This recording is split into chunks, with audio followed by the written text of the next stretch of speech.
Morning, everyone, from semi-vacation land as I'm taking the next couple of days off from panel shows to learn to render in the newest version of Unreal Engine. What kind of vacation is that, you ask? Well, I'm still writing the news stories around the clock and producing them for this show and the live show, which is still going on every day. I'm just not doing the extra panel shows we normally do. Drunk Girl Theater, All-Star Panel, La Poop Shoot Shroop Doop, etc., etc. I'm allergic to the outside world, literally, so I'm locked in a hermetically sealed house, looking at the outside world and being glad that it also keeps most people away. I'm grumpy, sneezy, dopey, and socially insecure snowflakey, all rolled into the one combination of vast conspiracies, regret, and pretending to be a newsman 14 hours a day. So you really want me locked at this desk producing content until I die of malnutrition, rickets, and probably finding the hidden copy of Jose Chili DeCastro singing Joan Jett's I Love Rock and Roll. That version of the song will bring the death to the universe. It's probably out there. Or I'm just lying again. But what is worse? On that note, we're smelling like rust and water, so it's time to dive deep into the news. Ignore any strange smells and sounds you may hear in your house as you watch. Pants swears he's no longer in your crawl space pretending to be Ernie the Genie again. Maybe. GoFundMe, DeCastro Rebounds? Not so fast. Putting a string of victories together, Jose Chile DeCastro again took the GoFundMe title for Wednesday, pulling in $430 in donations from 3 donors for the day and beating out our own ongoing expenses fund and Christopher Denver Metro Audit's Cordova's fund by a large margin. Wait a minute, Christopher Denver Metro Audit's Cordova had a donation? After a month stuck at $570, he's jumped to $600? Well, weed my whacker and shave my nose hairs. He did. A single $30 donation came in a little after we went live with yesterday's article showing that he has no play in almost a month, and we're going to take credit for this one, even if it isn't true. There's no other reason for this fund to get any play except for the word of mouth we brought to it yesterday. Cordova put out a new video. Yes, he did. Yesterday, it was a rehash of the time he got arrested because he was hanging out with the cool kids, aka Christopher Direct D Ruff and Freedom Jim, and they drove by a police officer and flashed a high-powered flashlight in the guy's face. Direct D did the actual act, but Cordova sauntered up and took the fall for it because his buddy Direct D had a warrant out of Arizona, and you can't let the cool kid go to jail, right? I mean, if you don't take the fall and get the mark on your permanent record, the cool kid might not let you pay for his lunch and pay attention to you as he's sticking your head in the toilet tomorrow. Picture the scene of Direct D holding DMA's head in the toilet while telling him that he was going to honor DMA by taking out his sister and his mother on a double date and make whoopee to them in the most uncomfortable spot possible. Yes, like in the back of a Volkswagen. We're not sure if DMA actually has a sister, but he has access to women's clothing and can make the fantasy happen for donations. Allegedly. Regarding fantasies, we do mix into real and not real when being funny in our intro and outro sections of this daily newscast. Yesterday, one of the 2 statements made by our #1 fan, Tom, was not real. At no point did we witness him say that our mother had a better voice when she moaned at him the night before. He said a lot of wonderful comments towards us in the past, but never that. It's not that we don't think he'd ever take our mother out on a nice candlelit dinner, a walk in the park, and a wonderful time listening to the Republican National Convention. It's just, we think he's in a committed relationship, and we don't want to get in between him and his hoovering, if you know what I mean. So, sorry, Tom. Hope all is well in Tommyland. Getting back to the real world, no one actually has the money these days to keep up with the big dollar donations to a campaign every day. DeCastro has seen a number of them come in to give him top dollars for the day in the race for the title, but they're not sustainable. They're good to see on the bottom line, that's for sure, and we wouldn't turn down a donation that was made like that, but look at it in another way. He had 3 donations for the day, 2 small values and 1 big value. That means 3 people actually took the time to throw money at him. A channel with 592,000 for real y'all subscribers took in $433 from 3 donations. Not a bunch of donations to make up that $430 to show there's interest in supporting him from everyone on his platform. 3 donations and 1 big money donor. It's a sign that things are in decline. Backing this, we missed his latest live, about to watch it at 5 a.m., so we have no idea of observed live views, but his totals are down with 72 comments, 757 likes, and a total of 7,844 views 12 hours after his live aired. DeCastro had no real competition. He had the time slot to himself. It's about half the viewers that his last two lives got, not even 1/6 the views his return got, and 163,200 less views than Michael Ehline's own last stream on DeCastro's channel. There's something wrong here. The money should be flowing in like water through steerage glass on the Titanic. It's not, and that should be scaring the hell out of Chili DeCastro right now. If you'd like to join our daily hate watcher in scaring the hell out of us while forcing us to write this column every day, we do have a GoFundMe. All proceeds go to keeping the lights on, eating, and writing new stories to feature here and on ReallyCoolSite.org.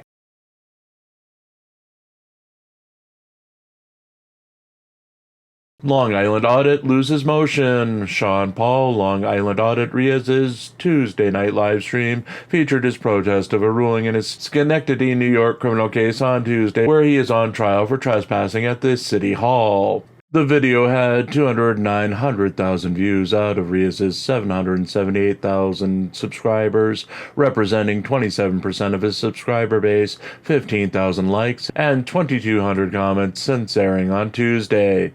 It saw Riaz react to Judge Tanika E. Frost's ruling against his motion to dismiss the case in which Riaz was arrested for violating Mayor Gary McCarthy's executive order prohibiting filming within the city hall without permission from all of those who were filmed. Riaz was arrested in April on a live stream entitled "I was unlawfully arrested for investigating a tyrannical mayor" before an arrest even happened.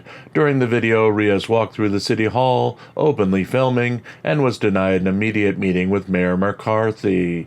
The arrest happened when Riaz approached the security guard, who told him filming was not allowed within the city hall.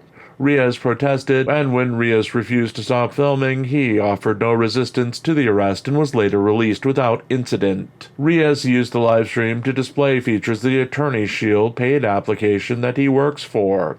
The application prevented his phone from turning off during the arrest and continued to film even after being separated from Riaz and being transported to a local police station. In Riaz's motion, he claimed that the mayor lacked the power to make an executive order, as he was assuming the powers of the legislature. He also contested that the city of Schenectady failed to clearly state what led to his arrest for charges of trespassing. He also claimed that being trespassed for filming police violated New York's right to record law, which gives citizens the right to record when police officers are on duty. Since 2 police officers are assigned to the city hall, he argued he had every right to film them as they were on duty. Riaz would later state that he was unaware of the executive order and presumed that he had the right to film in City Hall, despite indicating in the title of the livestream from April that he would be arrested before any arrest happened. Riaz now claims that he had no intention or knowledge of anything that would lead to an arrest in the actions from that day. The prosecution replied that Riaz needed to take up the legality of the order with the city attorney. Riaz countered that the city attorney likely wrote the order and wouldn't listen to him. Judge Tanika E. Frost sided with the prosecution and told Riaz to contact the city attorney. Judge Frost also denied Riaz's motion to dismiss, indicating that the police and the prosecution do not have to prove their case beyond a reasonable doubt to bring charges against someone. As long as they gave defendant Riaz a basis for a defense and an idea of what he was being charged with, they were fine. Riaz spent the next 10 minutes of the 27-minute live stream rallying against the judge and her order, demanding justice for the denial of his motion. He also provided advertising time to Attorney Shield and his Cameo service on the YouTube page for the investigation. The trial for these charges will be held on August 27, 2024.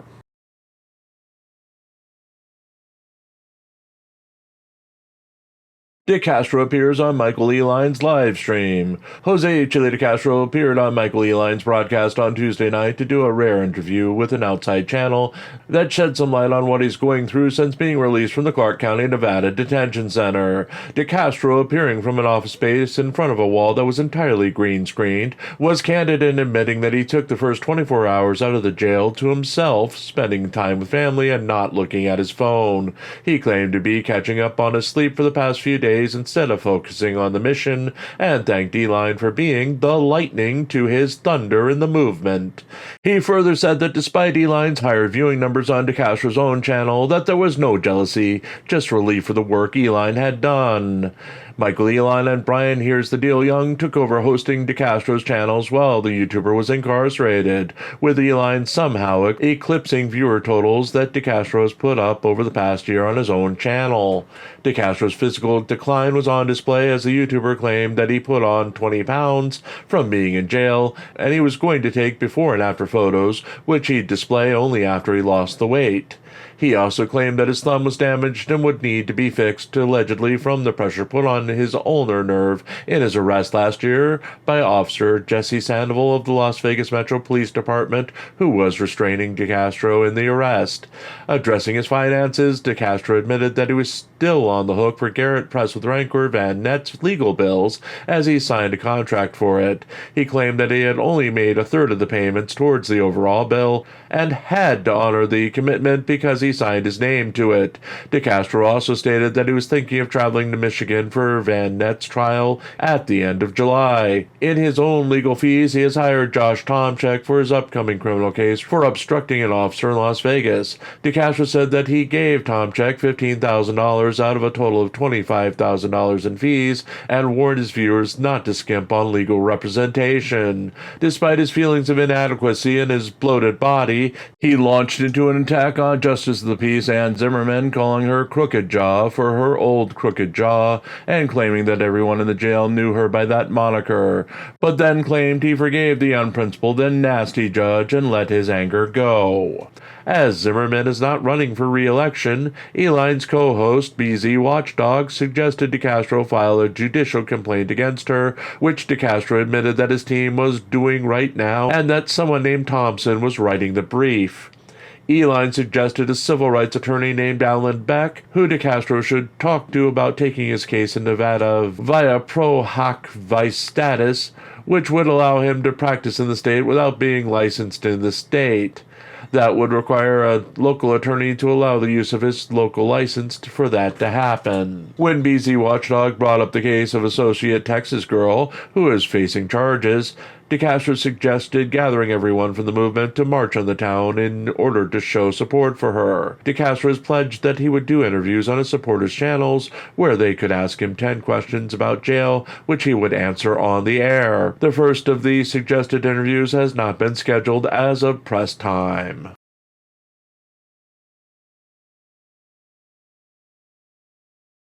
Flashback July 18th, 2023. Wrangler admits criminal past, asks for forgiveness.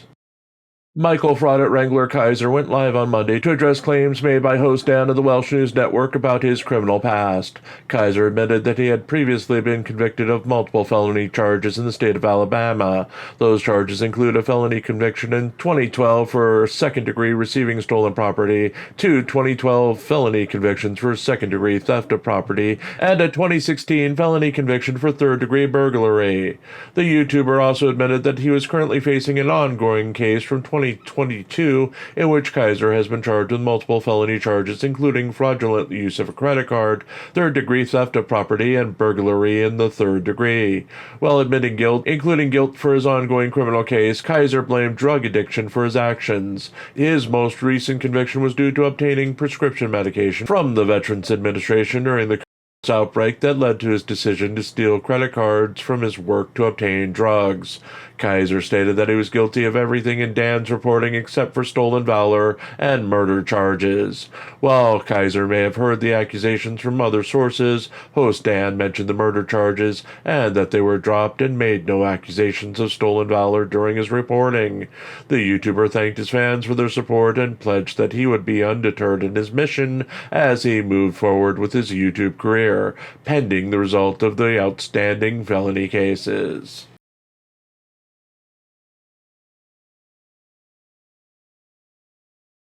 Well, I hope you made it through the 4 news stories without having your patience blended or your mingles tainted.